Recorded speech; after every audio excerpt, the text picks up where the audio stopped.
The Whispering House. The small town of Woodhaven was surrounded by dense forests and steep mountains, a place where time seemed to have stopped. It was the kind of town where everyone knew everyone, and secrets didn't stay hidden for long. However, there was one exception. Holloway House, an old and abandoned mansion on the edge of the forest, which always seemed to be shrouded in shadows, even on the sunniest days. For decades, macabre stories circulated about the house. It was said that in the early 20th century, an entire family had vanished without a trace, and since then, no one dared to go near the place. Those who had tried were never seen again or returned changed, whispering incoherent things about voices coming from the walls. Lena, a young investigative journalist, had always been fascinated by the inexplicable. She had grown up hearing the legends about Holloway House, and over time, her curiosity had turned into an obsession. Determined to uncover the truth, Lena prepared to spend a night inside the house, planning to document her experience and finally provide answers to the questions that haunted the town. She arrived at the house at dusk, armed with a camera, a recorder, and a flashlight. The front door, incredibly heavy, creaked as she pushed it open, revealing an interior covered in dust and cobwebs.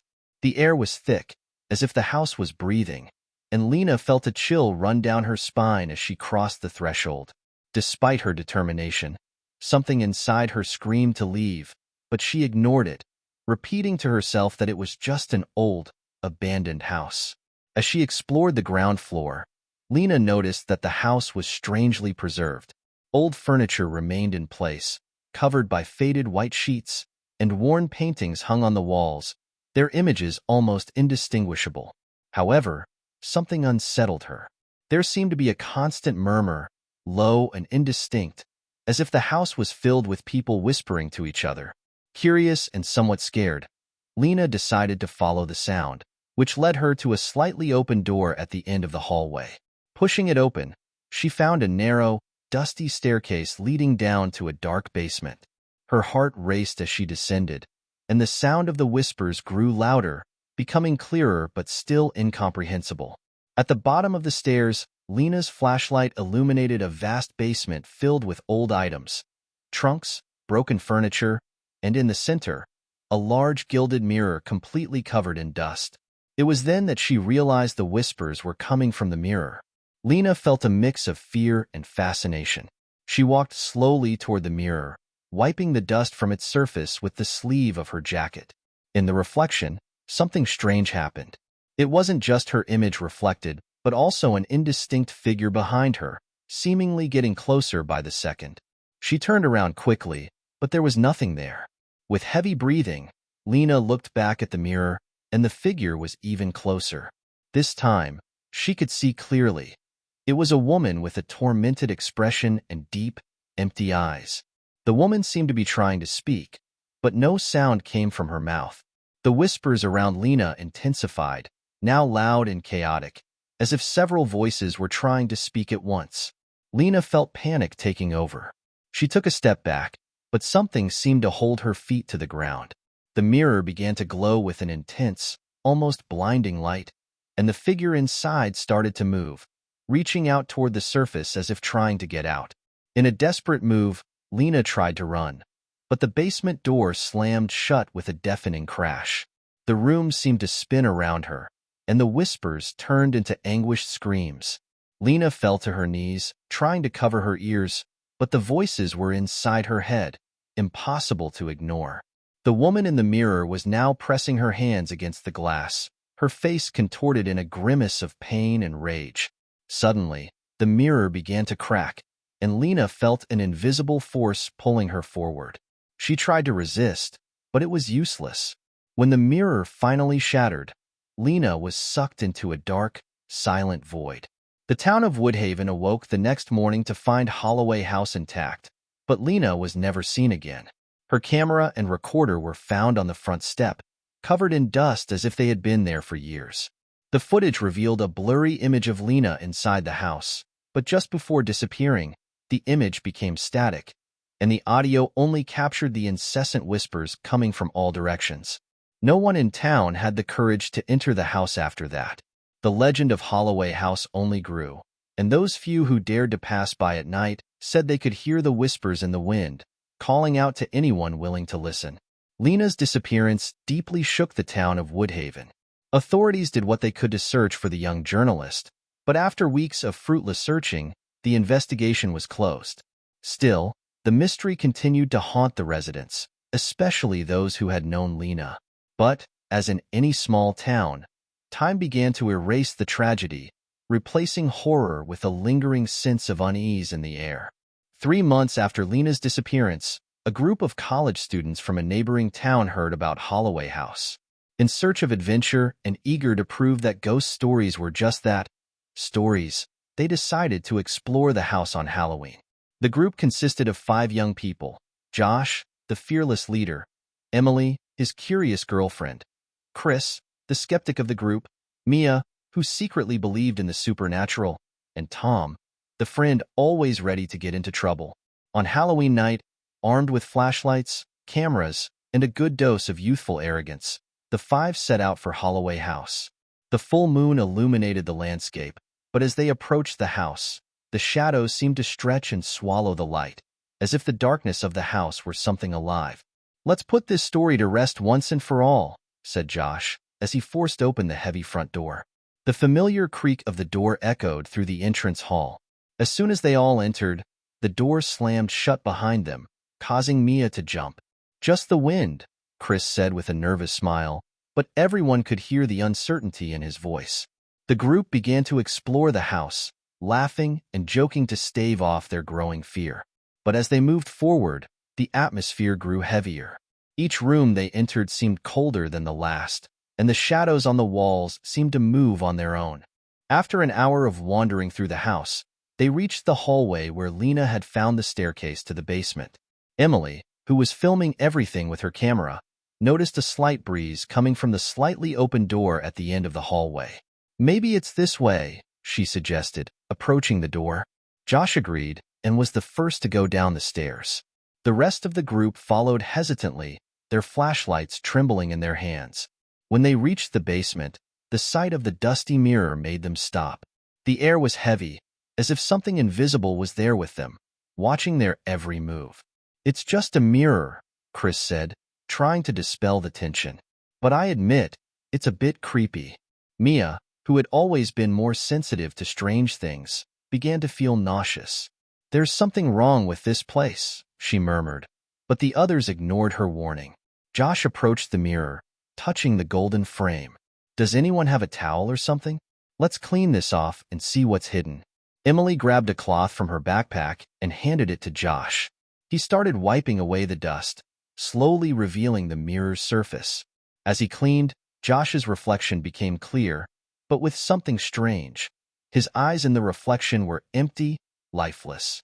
Before he could react, the mirror blazed with the same intense light Lena had witnessed. The flashlight beams began to flicker, and the air around them grew cold. Mia screamed, pointing at the mirror where the tormented woman's figure had reappeared, her eyes locked on Josh. Suddenly, the walls began to whisper. The voices were different, more desperate, as if trying to warn the group.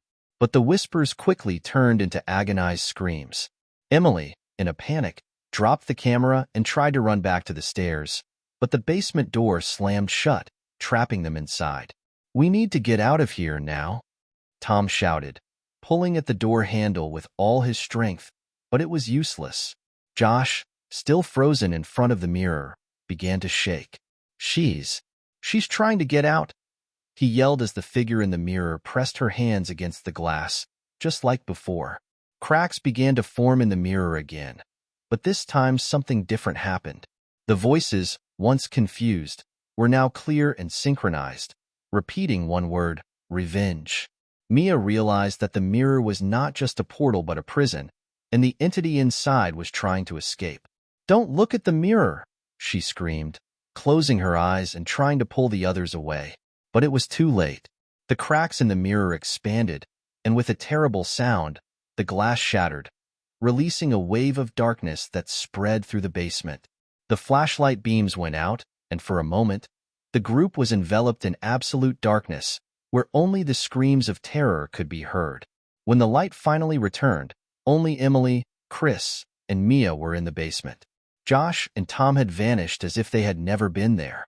The mirror, now shattered into 1,000 pieces, reflected nothing anymore. The three remaining, in shock, clung to each other, trying to understand what had just happened. Desperate, they tried to open the basement door again, and this time it gave way. They ran up the stairs, not looking back, determined to get out of the house as quickly as possible. When they finally reached the front door, it creaked open, and the cold night air hit them like a breath of life.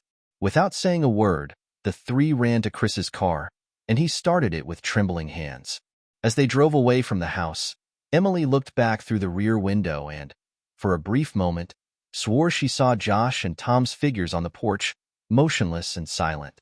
When they got back to town, everyone was too shaken to talk about what had happened. They vowed never to tell anyone and never to return to that house. But they knew something had been unleashed that night, something that had been waiting a long time for its chance for revenge. Days later, Emily, still traumatized, reviewed the footage from that night. Most of the video was corrupted, but one clip remained intact, the footage of Josh, standing in front of the mirror, with the woman's figure in the background. On the screen, the woman smiled, a smile that was not of relief, but of triumph. Months had passed since the incident at the Holloway house, but Emily, Chris, and Mia still couldn't shake the nightmares that haunted them.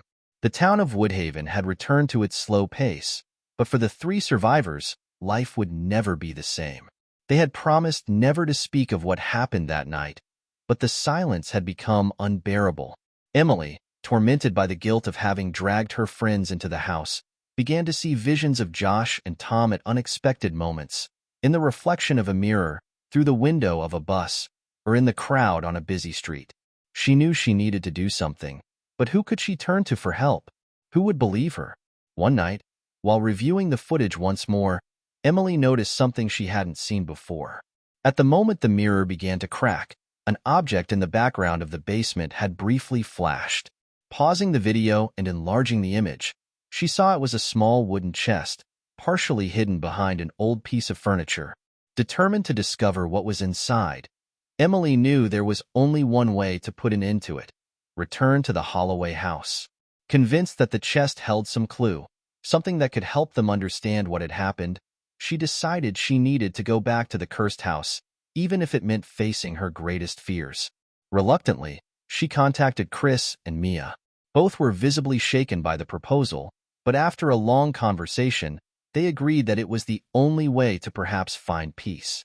They knew that whatever was in that house would not let them be until they solved the mystery completely. On the appointed day, the three of them met up again, this time much better prepared. They brought powerful flashlights, salt, and crucifixes, anything that might offer them some protection against the forces inhabiting the house. But above all, they brought with them a determination they hadn't had before. It was no longer just curiosity. It was a mission to close something that should never have been unleashed. Upon arriving at the Holloway house, they were greeted by an oppressive silence. The shadows seemed denser, as if eagerly awaiting their arrival. With steady steps, they opened the front door and entered, each firmly holding their flashlight. The interior of the house was exactly as they remembered. The dark hallway, the empty rooms, and finally, the stairs to the basement. This time, they didn't hesitate. They descended the stairs, the whispers growing louder as they approached the chest. The basement seemed even more sinister than before. The broken mirror lay on the floor, its shards scattered everywhere, but it was the chest that drew all their attention now. It was covered in dust, but emitted an energy that seemed to pulse, as if it were alive. Chris hesitated for a moment before kneeling beside the chest. With trembling hands, he wiped the dust from the lid and found a strange symbol carved into the wood, a symbol that looked like a mix of ancient runes and unknown letters. Feeling a chill run down his spine, he looked at Emily and Mia, who nodded silently. It was now or never. He opened the chest. Inside, they found an old book with a worn leather cover and pages yellowed with age. When opened, Mia saw that the text was written in a language none of them recognized. But it wasn't just the book that was in the chest. There was also a small, rusty music box. Emily took the box in her hands and, without thinking, turned the crank. The melody that played was strangely familiar, yet deeply unsettling. As the music played, the whispers around them grew louder, turning into a cacophony of desperate voices. Suddenly, the basement began to shake, as if the house itself were alive and enraged.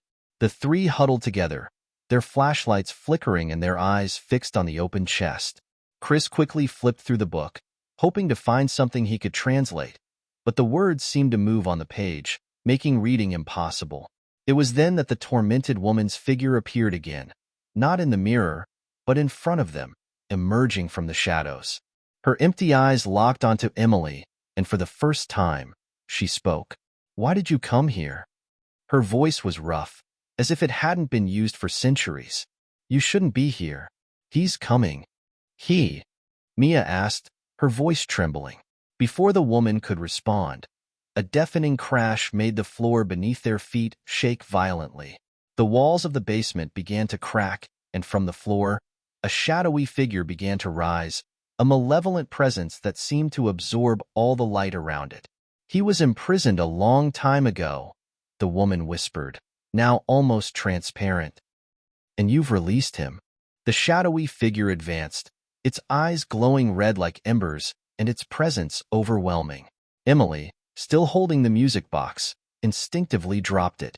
When the box hit the floor, the melody stopped abruptly, and for a brief moment, the world seemed to freeze. The figure paused, its form twisting like smoke in the wind.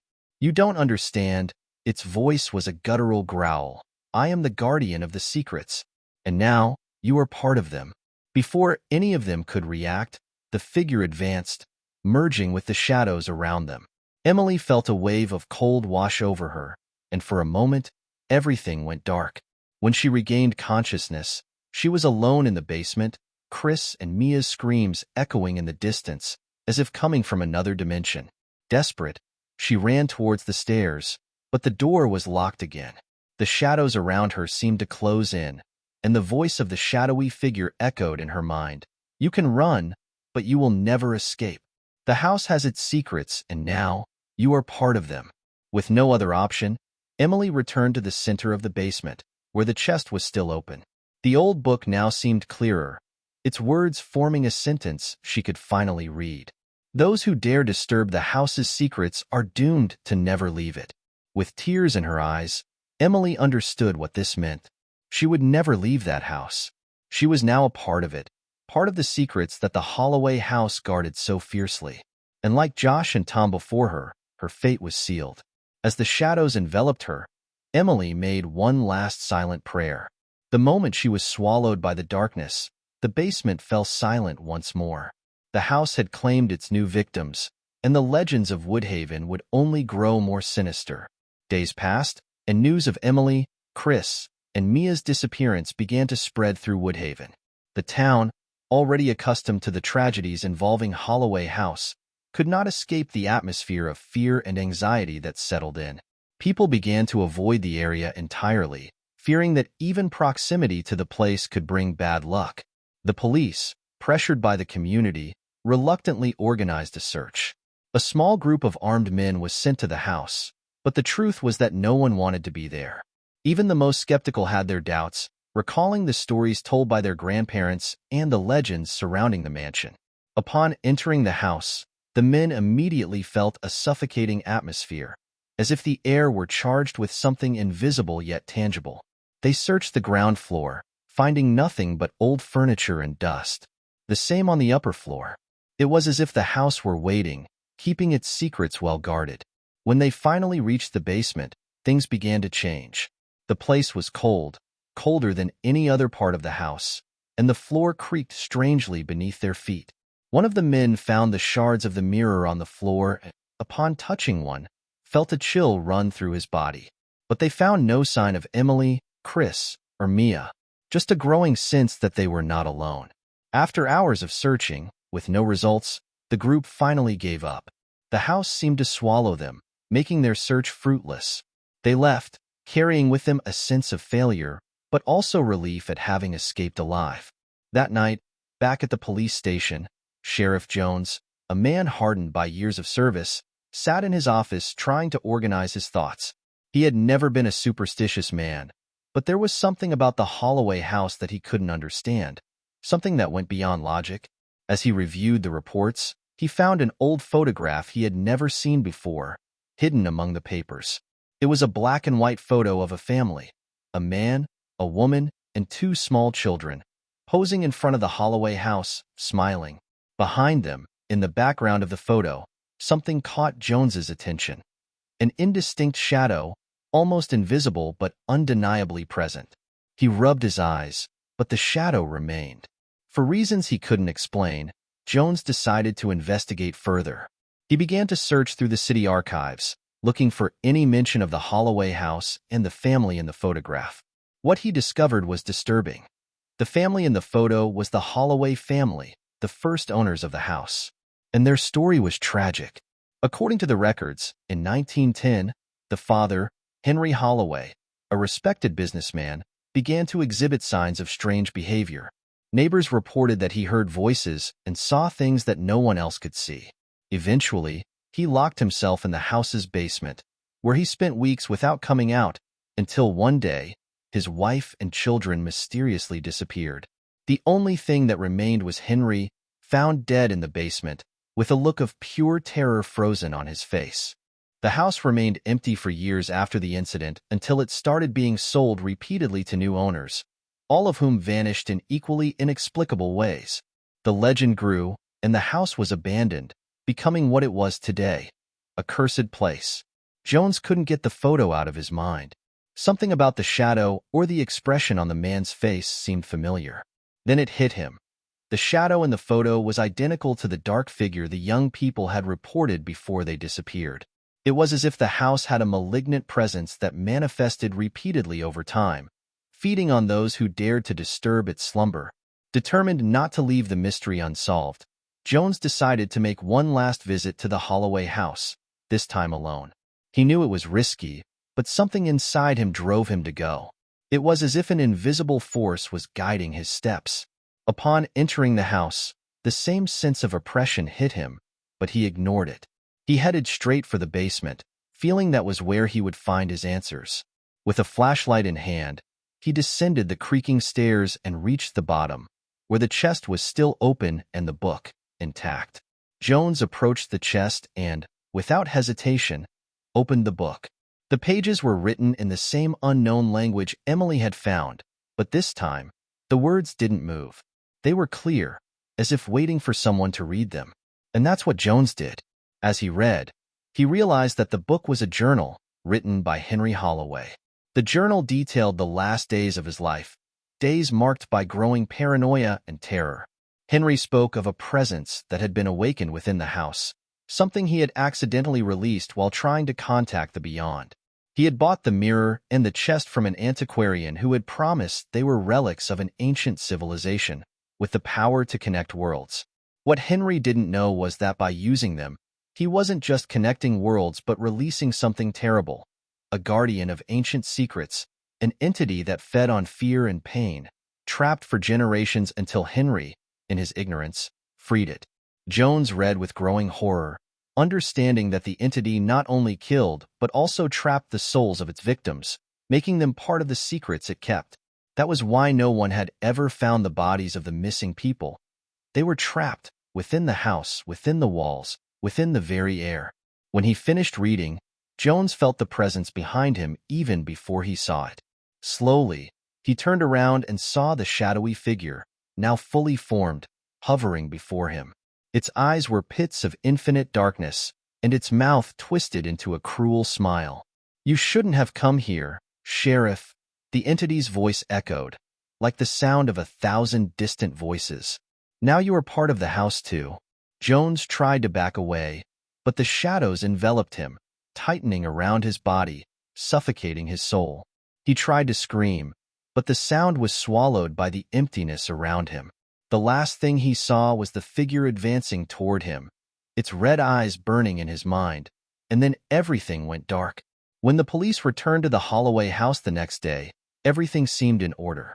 But there was no sign of Sheriff Jones. The only thing left was his flashlight, lying beside the chest, and the photograph of the Holloway family, now on top of the old book. In the photo, the shadow seemed clearer, and Henry Holloway's smile was darker. The town of Woodhaven finally decided it was time to seal the Holloway house forever. Access to the site was prohibited, and a fence was erected around the property. But the stories continued, and those brave enough to get close swear that if you approach on moonless nights, you can hear whispers in the wind, calling for you, begging you to enter the house and uncover its secrets. But no one wants to know anymore.